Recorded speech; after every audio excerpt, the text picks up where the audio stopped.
네, 하나님 말씀 보십시다. 마태복음 2장 13절. 마태복음 2장 13절.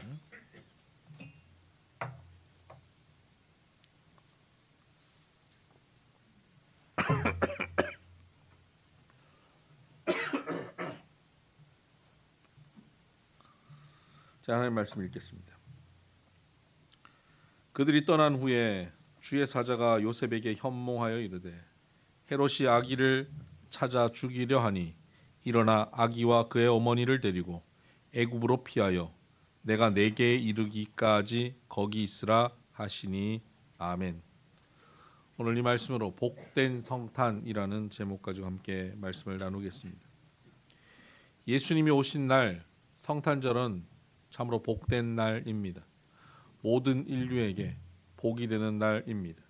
우리에게 죄와 사망의 가운데 갇혀 있는 우리들에게 생명을, 소망을 우리에게 허락하시기 위해 이 땅에 오신 날 성탄, 참으로 복된 날입니다. 그런데 이 복된 성탄이 예수님이 오신 그 해, 첫 해에 그렇게 복되게 느끼지 않는 사람이 있었다 하는 것입니다. 복된 성탄인데 그 성탄을 불편하게 여기는 사람이 있었습니다. 그 사람은 바로 헤롯 왕입니다. 헤롯은 당시에 이스라엘의 왕이었습니다. 그는 원래 유대인이 아닙니다. 그는 에돔 출신입니다.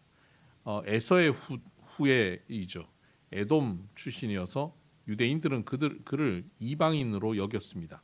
에돔은 나중에 멸망당하면서 유대인들에게 편입되었고 그곳에서 이 헤롯의 조상은 유대교로 전향합니다. 그래서 유대인들과 함께 어울려 살았지만 여전히 이방인 취급받고 살았던 사람입니다. 그 당시 유대는 독립전쟁을 계속 치르고 있었고 마카비 항쟁을 통해서 하스몬 왕가라고 하는 나라를, 이 왕족이 나라를 다스리게 되었습니다. 유대인입니다. 하스몬이라고 하는 집안이 유대인들을 다스리는 왕국을 만들었습니다. 이 남유다는 다윗 왕가가 왕이 되어야 되는데 하스몬이라고 하는 집안이 왕으로서 통치하는 시기가 있었습니다. 그런데 그때 로마가 힘을 얻고 로마가 전 세계를 지배하게 되었고 유대도 그 로마의 영향권 안에 들어가 있었습니다. 그런데 이 하스몬 왕가는 태생부터 독립하는 분위기 아니었습니까? 독립전쟁을 통해서 이루었던 왕가이기 때문에 로마가 그들을 위협할 때 여전히 그들은 그들의 정체성을 가지고 로마와 불편한 관계를 이루고 있었습니다. 그래서 로마의 군대를 등에 업고 헤롯이라고 하는 이 에돔 출신의 이 사람이 하스몬 왕가의 왕을 죽입니다. 그리고 그 왕위를 찬탈합니다. 에돔 출신, 그 이방인이라고 여기는 에돔 출신이 이스라엘의 왕이 됐다고, 내가 왕이다 그런다고 해서 왕궁에 앉아 있지만 이스라엘 사람들이 누가 그를 왕으로 인정하겠습니까? 저 사람 왕이 아니다라고 거부하겠죠. 그래서 정통성에 문제가 생기기 때문에 그가 정통성을 회복하기 위해서 하스몬 왕가에서 태어난 한 여인 마리암네라고 하는 그 여자를 아내로 삼습니다. 그래서 이 정략 결혼을 통해서 그가 조금 자기의 왕위가 정통성이 있음을 인정받으려고 노력하죠.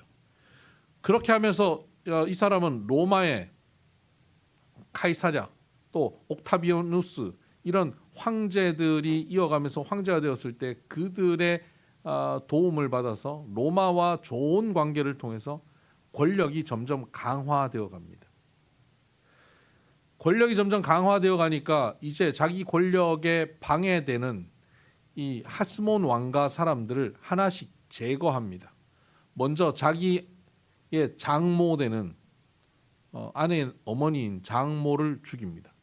그 다음에는 아내를 죽입니다. 그 다음에는 그 아내에게서 태어난 두 아들도 죽입니다. 그래서 자기의 왕권을 위협하는 모든 사람을 처형합니다.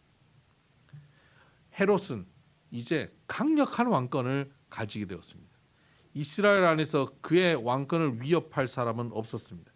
이제 내 왕권은 강력하다, 안전하다라고 하는 그때 충격적인 소식이 들려옵니다. 저 동방에서 온 박사들이 예루살렘에 찾아와서 여기 유대에 왕이 태어났다는데요?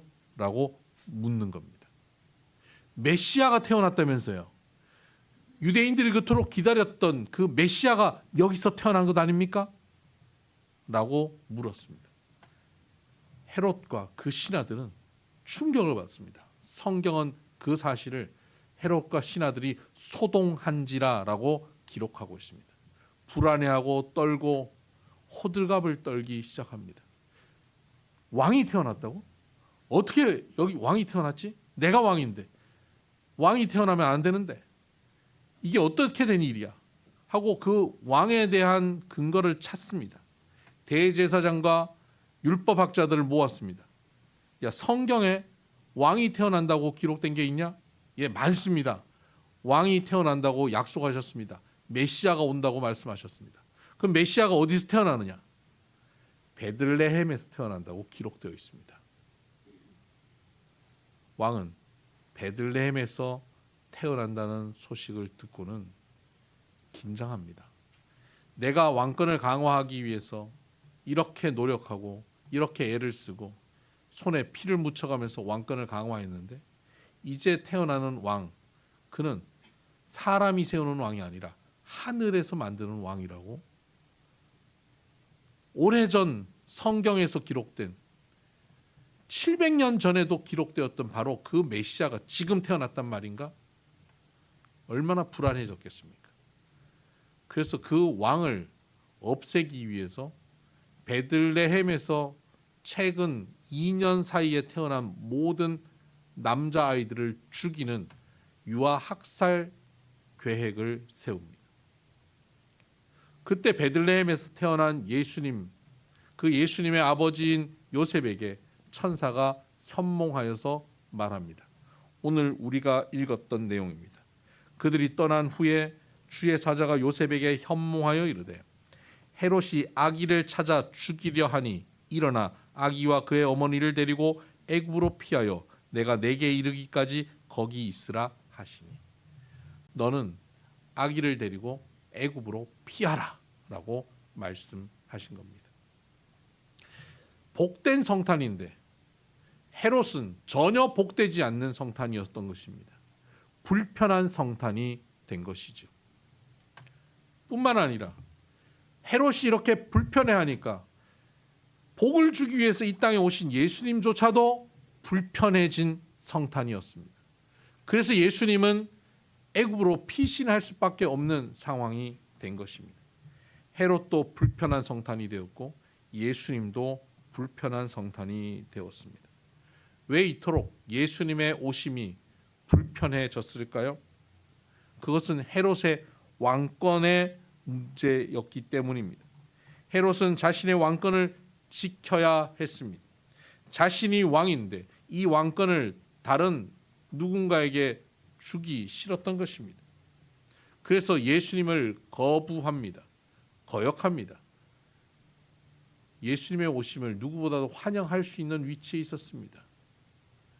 참된 왕, 나는 잠시 임시로 있는 왕이지만 이제 역사적으로 성경적으로 하나님이 주시고자 한 그 참된 왕이 오셨다니 환영하자 하고 그 왕이 더 적극적으로 준비해서 메시아 왕을 모셨다면 어땠을까요?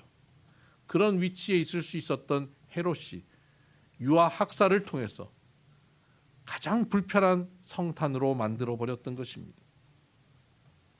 오늘 이 사건은 헤롯에게만 일어나는 사건이 아닙니다. 이 시대 우리 모두에게 일어날 수 있는 사건입니다.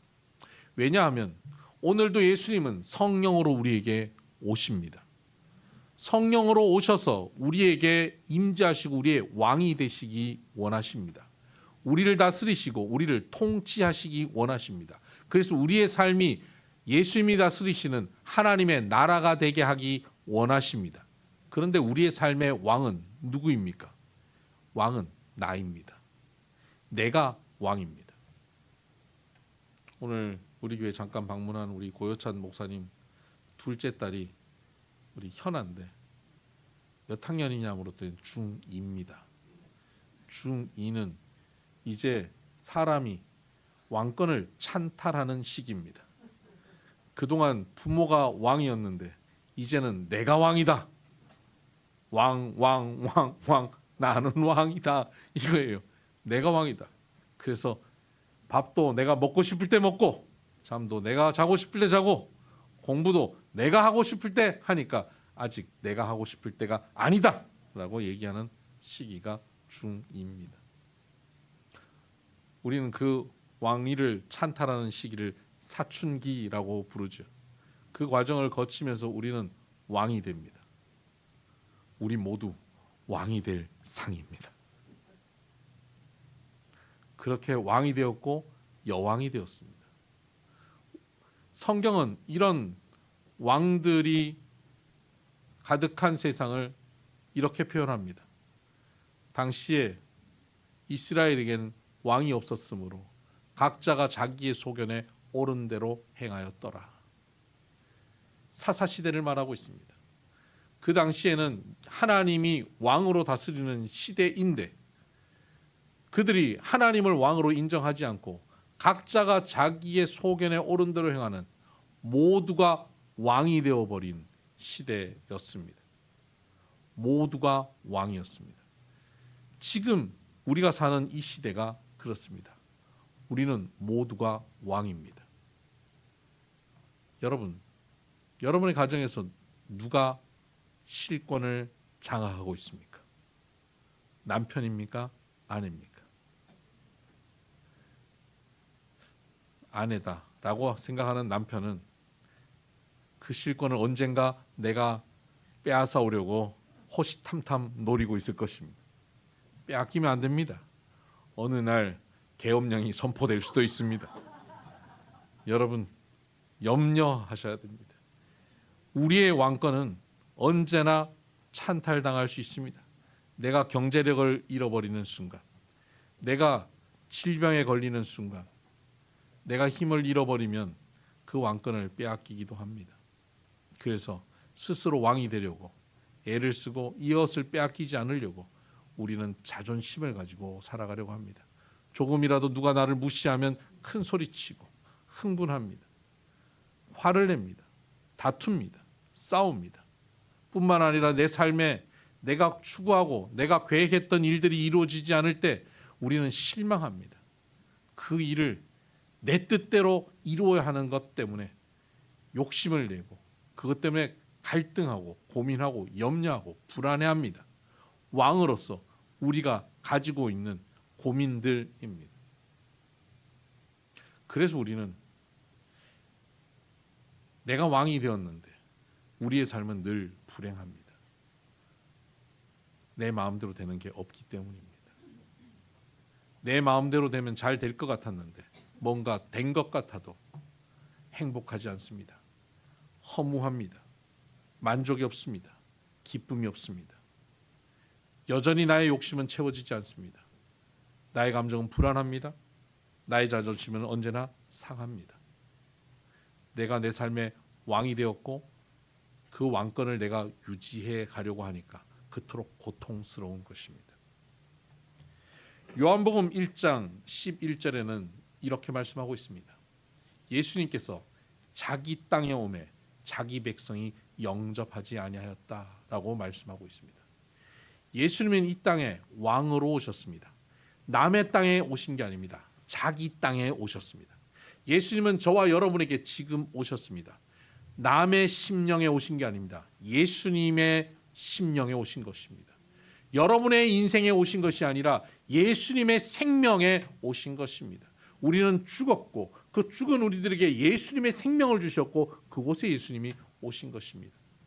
여러분의 생애에 여러분이 가진 인생에 예수님 오신 게 아니라 여러분의 생애라고 생각한 여러분의 인생은 예수님의 것입니다.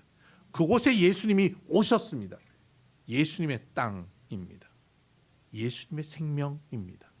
그곳에 오셨는데 그곳의 백성인 예수님의 백성인 우리가 예수님을 영접하지 않습니다.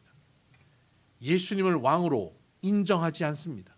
마치 내가 왕이 되었다고 예수님을 거부하고 사는 헤롯처럼 우리가 그렇게 거절하는 것입니다. 기쁜 성탄, 복된 성탄이어야 하는데, 예수님의 오심이 그렇게 기쁘고 복된 것이어야 하는데 우리는 복되지 못한 것입니다. 불안해합니다. 소동합니다. 나의 왕권이 찬탈되는 것에 두려워합니다. 예수님이 혹 내가 원하는 대로 이루어주지 않으면 어떡하지? 라고 염려합니다. 내 계획은 이번 때는 이렇게 되고 6개월 후에는 이렇게 되고 1년 후에는 이렇게 이루어져야 되는데 예수님은 그것과 정반대의 방향으로 끌고 가시는 것 같아서 두렵습니다. 그래서 예수님 잠깐만요. 교회 가서 예배 드릴 때는 예수님 나의 주님이시지만 이 사업을 할 때는 잠시 물러나 주시겠습니까? 라고 예수님께 협상을 하려 합니다. 결혼의 문제, 자녀 양육의 문제, 내 물질을 사용하는 문제에 있어서는 예수님이 왕이 되는 것을 거부합니다. 심지어 내 기분, 내 감정, 내 오래된 묵은 상처, 누군가를 미워하는 나의 분노를 예수님이 왕이 되어서 사용하실까 봐 두렵습니다. 혹시 예수님이 왕이 되어서 도저히 용서하지 않고 싶었던 사람을 용서해 버리시면 어떡하나 하는 두려움에 그 미움과 그 상처의 주인이 여전히 내가 되어 살려고 합니다. 그곳에 예수님이 왕으로 오시는 것을 거부하고 몰아내려 하죠. 그때 예수님께서는 우리에게 구원자로 오시고 통치자로 오시고 우리에게 하나님 나라를 주시기 위해 오셨음에도 불구하고 우리가 그렇게 예수님을 거절하고 거부하면 예수님은 그곳에서 아무것도 하실 수 없습니다. 이해가 안 되는 부분입니다. 예수님은 전지전능하신 분입니다. 그분이 자기 땅인 우리의 인생에 찾아오셨습니다. 우리가 아무리 불순종하고 우리가 아무리 거부하고 우리가 예수님을 원하지 않는다고 해도 예수님이 예수님의 뜻대로 오셔서 우리를 마음껏 끌고 다니실 수 있지 않습니까? 예수님의 뜻대로 우리를 이루어 가실 수 있지 않습니까? 그런데 예수님은 그런 우리들에게 오셔서 예수님 마음대로 하실 수가 없습니다. 예수님은 전능하신데 왜 마음대로 못 하실까요? 인격적이시기 때문입니다. 여러분, 귀신은 비인격적입니다. 그래서 귀신은 우리의 뜻과 상관없이 귀신이 마음대로 우리를 이끌어갑니다. 귀신 들린 사람은 자기의 뜻과 상관없이 귀신이 그의 인생을 끌고 갑니다. 요즘 무당, 법사 이런 얘기 많이 나오는데요. 이 귀신을 섬기는 사람들은 귀신을 좋아서 섬기지 않습니다. 귀신이 와서 그를 해코지하니까 안 섬길 수 없어서 섬깁니다. 협박합니다. 그래서 귀신이 원하는 대로 끌려다닙니다. 귀신이 옷을 벗게 만들면 벗고 뛰어다닙니다. 귀신이 칼 위에 뛰라고 하면 칼 위에 뛰어야 합니다. 이것이 귀신 들린 사람들의 특징입니다. 예수님은요, 그렇지 않습니다. 신학교 다닐 때 신학생들 중에 이런 친구들이 간혹 있습니다. 하나님이 나를 아프리카로 보내시면 어떡하지? 나는 벌레가 너무 싫은데 나를 밀림 지역으로 보내면 어떡하지? 그런 친구들이 있습니다. 그때 제가 늘 하는 얘기는 그거였습니다. 야, 하나님 너 싫어하는 거 하나님 안 시키셔. 걱정하지 마. 하나님은 매우 인격적이세요. 우리가 싫어하는 것을 하나님이 그냥 강압적으로 끌고 가시는 분이 아닙니다. 하나님은 우리에게 하나님의 마음에 소원을 두셔서 우리가 함께 그 소원을 가지고 이루어가게 하십니다. 인격적이신 분이다 하는 것입니다. 예수님께서는 매우 인격적이십니다. 그래서 예수님께서는 못하시기도 합니다. 무언가 해주기 원하시는데 그들이 원하지 않으면 그것을 할 수 없게 되는 상황이 벌어집니다. 성경에는 이런 희한한 사건이 있습니다. 예수님께서는 세례를 받으시고 본격적으로 공생애를 시작하시면서 예수님이 자란 지역 나사렛 지역으로 가셨습니다. 어려서부터 자랐던 지역, 그 동네 주민들 다 아는 동네 이웃들, 사랑하는 이웃들 아닙니까? 그 사람들에게 복을 전하기 위해서, 복된 소식을 전하기 위해서 그 사람들을 찾아가셨습니다. 얼마나 마음을 다하고 정성을 다해서 그들에게 말씀을 전했겠습니까? 그들이 말씀을 듣다가 부담스러운 말씀 앞에서 거절합니다. 저 예수가 언제부터 저렇게 설치고 다녔냐? 저 아버지도 알고 어머니도 알고 저 형제들도 우리가 다 아는데 저 예수가 뭐라고 저렇게 말하고 돌아다니냐? 그리고는 예수님을 거절합니다. 그리고는 심지어 예수님을 끌고 몰아서 낭떠러지로 끌고 가서 밀어 떨어뜨려 죽이려 합니다. 예수님께서 그곳을 피하셔서 나오십니다. 성경에는 이 사건을 기록하면서 이렇게 말씀하십니다. 마가복음 1장 5절에 그곳에서 예수님은 아무 권능도 행하실 수 없었더라. 예수님은 권능이 없어서 못하신 것이 아니라 그들이 예수님을 인정하지 않기 때문에 못하신 것입니다. 그들이 예수님을 불편하게 여기기 때문에 예수님은 권능을 행하실 수 없었습니다. 전능하지 않아서가 아닙니다. 인격적으로 예수님을 인정하지 않으면 예수님은 행하실 수 없습니다. 제가 예전에 어느 교회 교육전도사로 부임하던 시기였습니다. 12월 말 요쯤이었습니다. 그 교회는 교회 안에 상처가 많아서 교인들이 목회자를 잘 신뢰하지 못하는 분위기였습니다. 한참 그렇게 어려운 분위기 속에서 제가 그 교회에 담임 목사님을 돕겠다고 제가 그 교회를 교육전사로 부임합니다. 제가 맡은 부서가 고등부인데 고등부 부장 집사님과 총무 집사님이 다음 해 교육전사로 지금 제가 가니까 저를 만나서 다음 해 계획을 같이 세우자고 만났습니다. 보통의 경우 이렇게 새로운 교역자가 오면요, 부장 집사님은 아주 환영하는 마음으로 그 교역자를 만납니다. 만나서 일단 저녁을 사는 것은 기본입니다. 저녁을 기본 삽니다. 그것도 무슨 칼국수 이 정도는 아닙니다.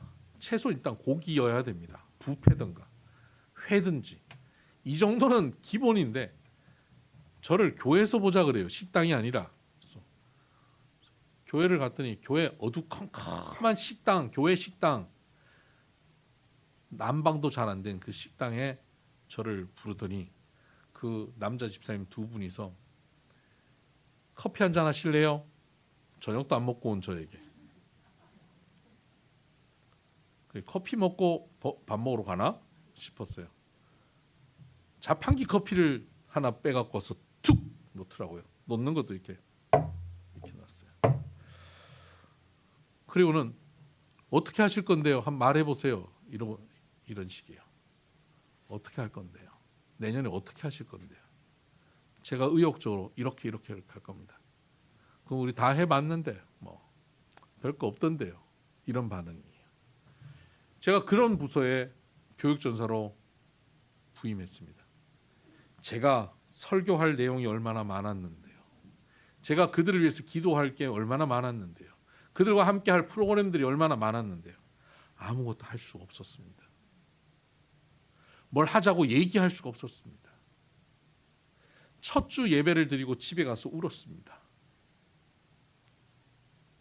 너무너무 힘들어서. 이렇게 나를 불편해하고 나를 거부하고 환영하지 않는 부서에서 전도사로 설교를 해야 된다는 것이 너무나 힘들었습니다. 제가 설교를 못해서가 아니라 관계가 형성되지 않으니까, 인격적인 관계가 이루어지지 않으니까 아무것도 할 수 없었습니다. 예수님이 나사렛에 가셨을 때 예수님이 능력이 없어서가 아니라 그들과 인격적 관계가 형성되지 않으니까 아무것도 하실 수 없었던 것입니다. 오늘도 예수님은 우리에게 이렇게 오셨습니다. 성령으로 오셨습니다. 그분은 전지하시고 전능하신 주님이십니다. 그분은 우리의 삶의 왕이십니다. 모든 것을 하실 수 있습니다. 가장 선하게 이루실 수 있습니다. 그런데 그 예수님의 능력이, 그 예수님의 사랑이, 그 예수님의 평화가 우리 가운데 누려지지 않는다면 예수님의 탓이 아닙니다. 우리가 예수님을 왕으로 모시지 못하는 교만한 탓입니다. 내가 헤롯이기 때문입니다. 내가 나사렛이기 때문입니다.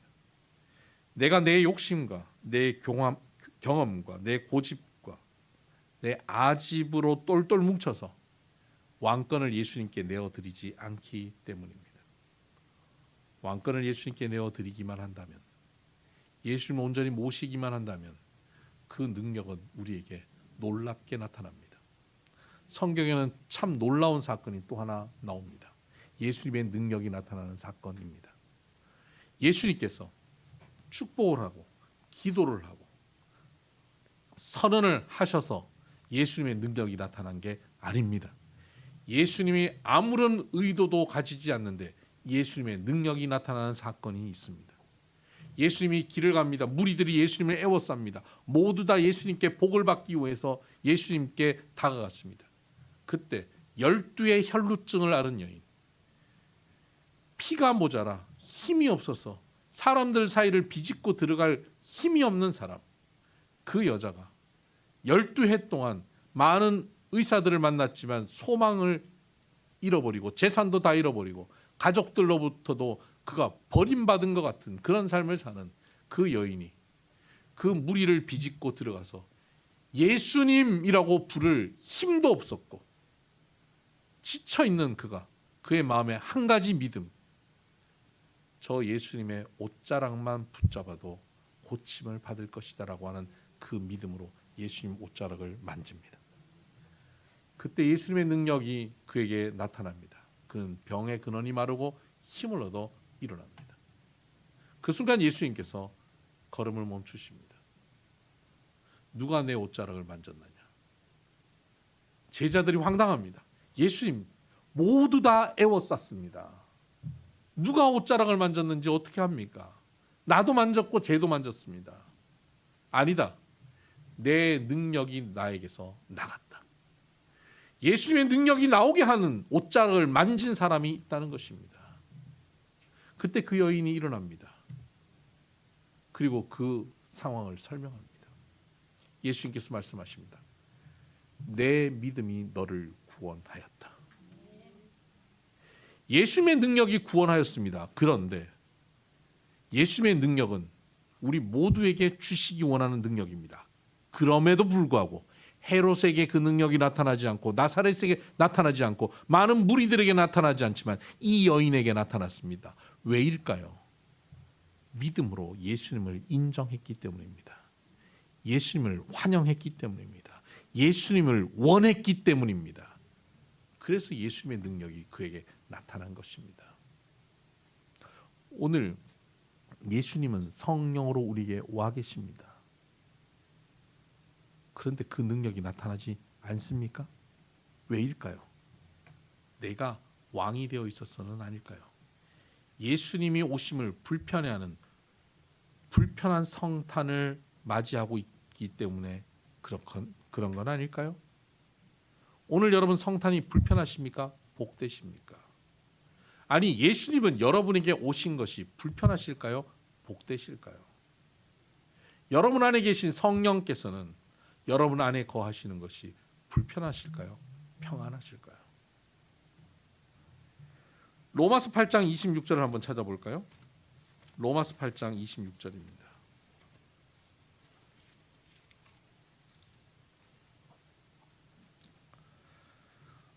로마서 8장 26절. 제가 하나님 말씀 읽겠습니다. 이와 같이 성령도 우리의 연약함을 도우시나니 우리는 마땅히 기도할 바를 알지 못하나 오직 성령이 말할 수 없는 탄식으로 우리를 위하여 친히 간구하시느니라. 성령은 우리 안에 와 계십니다. 성령이 와 계신다는 것은 예수님이, 하나님이, 삼위일체 하나님이 내 안에 오셨다는 것입니다. 왕으로 임재하셨습니다. 그런데 우리는 연약합니다. 예수님을 온전히 인정하지 못하고 그 능력을 경험하지도 못하고 삽니다. 그리고는 마땅히 기도할 바도 알지 못해요. 내가 여기서 무엇을 구해야 될지, 무엇을 추구해야 될지를 알지 못하는 어리석은 삶을 살면서 스스로 왕이 되어 내 안에 계신 예수님을, 내 안에 계신 성령님을 무시하고 스스로 왕이 되어서 내 힘으로 가정을, 내 힘으로 사업을, 내 힘으로 자녀를, 내 힘으로 인생을 살아가며 살고 있는 스스로 왕이 된 헤롯 같은 어리석은 모습을 갖고 있습니다. 그때 내 안에 계신 성령님, 내 안에 계신 예수님은 너하고 함께하지 못하겠다 하고 첫 번 성탄처럼 피하셔서 애굽으로 가신 사건이 벌어지지 않습니다.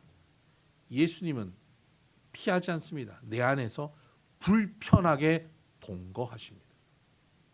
내 안에 계신 성령님은 내 안에서 불편하지만 내 안에 여전히 거하십니다. 영원토록 너희를 떠나지 않겠다 약속하신 대로 불편하게 거하고 계십니다. 그러면서 나를 위해서 이렇게 하십니다. 성령이 말할 수 없는 탄식으로 우리를 위하여 친히 간구하시느니라. 말할 수 없는 탄식입니다.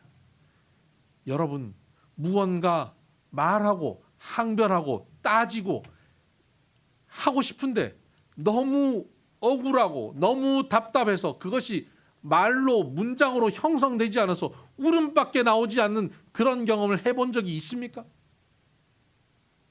그 말할 수 없는 탄식이 지금 내 안에 계신 성령께서 하고 계신 것이다. 내 안에 계신 예수님이 하고 계신다는 겁니다.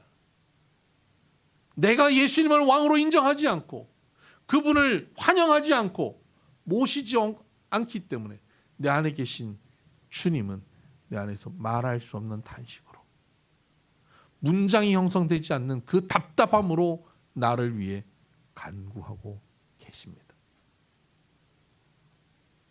이것이 이 시대에 헤롯 왕이 되어 있는 우리들의 모습입니다. 불편한 성탄을 경험하고 있는 우리들의 현실입니다. 이 불편한 성탄이 복된 성탄으로 바뀌려면 어떻게 해야 합니까? 혈루증 앓은 여인이 예수님만 계시면 옷자락만 만져도 될 것이다라고 믿음으로 예수님께 나아가야 하는 것입니다. 다른 것 없습니다. 나에겐 다른 길이 없습니다. 저 얼마의 물질만 생기면, 저 사람이 도와주기만 한다면, 이번에 은행에서 대출해 준다면, 이번에 이 사건만, 이 건강만 회복된다면 거기에 소망을 두는 게 아니라 다 없어도, 물질이 없어도, 건강이 없어도, 사람도 다 등 돌렸다 할지라도 주님만 계신다면, 주님만 나와 함께 하신다면, 내가 주님께 예배 드릴 수 있다면, 내가 매주 교회 나와서 하나님께 예배한다면 라고 하는 아주 단순한 그 고백 하나로 예수님의 능력은 내게 나타나는 것입니다. 우리 교회 한 집사님의 고백입니다. 처음 예수 믿었을 때 뭐가 뭔지 전혀 몰랐습니다. 내 마음에 불편함도 있었고 미움과 다툼도 있었고 원망도 있었습니다. 그러나 딱 한 가지, 신앙 공동체가 예수님의 몸이고 그 예수님의 몸에 붙어만 있으면 된다는 말씀에 소망을 가지고 붙어만 있었습니다. 예배에 붙어 있었고 모임에 붙어 있었습니다. 성도들이 밥 먹는 자리에 붙어 있었습니다. 붙어만 있었더니 놀라운 변화가 일어났습니다. 이것이 우리 교회 집사님의 고백입니다. 여러분, 이것이 성탄을 복되게 누리는 삶의 모습입니다. 복잡하지 않습니다. 예수님께 붙어만 있으면, 예수님이 내게 왕이 되시면, 그러면 모든 것이 복되고 아름다워진다는 사실을 믿는 것. 그곳에 예수님의 사랑이 나타납니다. 능력이 나타납니다. 예수님의 평화가 우리에게 경험되어집니다. 불편한 성탄이 아니라 복된 성탄이 될 것입니다. 이번 성탄을 맞이하면서 우리 모든 성도들에게 성탄이 복되게 되기를 바랍니다. 이 복잡하고 혼란한 이 땅 가운데 성탄이, 복된 성탄이 이루어지기를 주의 이름으로 축복합니다. 기도하십시다.